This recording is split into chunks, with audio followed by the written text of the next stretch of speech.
This is a conservative czar, August 13th, 2026.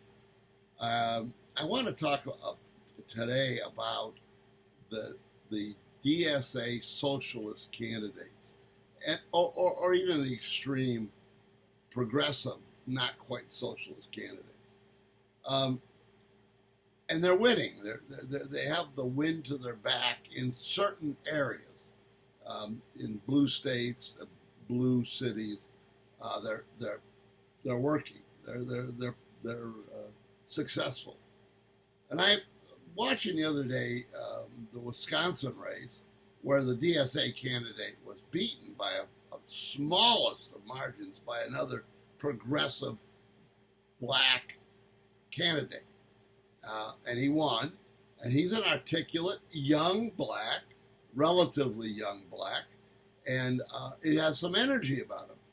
And then I see the Republican candidate, who's a good guy,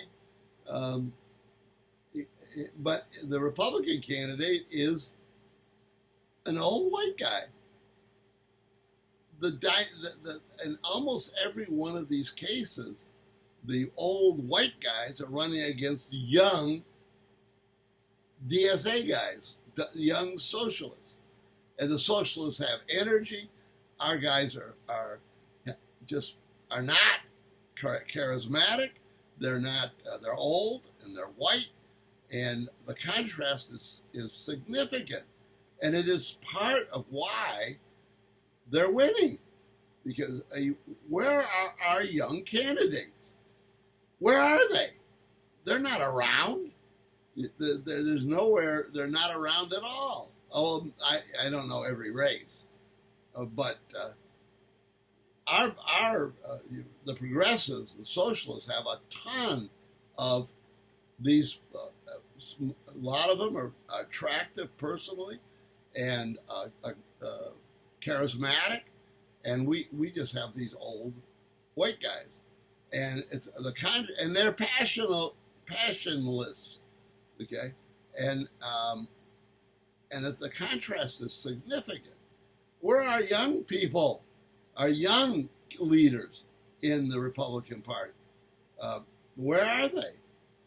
And the one guy is a clear leader in that pack. That's Gill in Texas.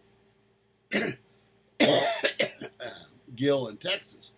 I'll tell you another guy who I would tout as a young leader is Shirley, and he has his own political ambition, but he's a young, conservative, attractive, with passion, who's doing a lot of interesting work. But the contrast is huge, and I think it's got a lot. And there's another little thing about it. Talk about this Al-Sayed in Michigan. Extremely bad socialist. He is Muslim, radical socialist, and he is terrible. But he's young, and he is charismatic.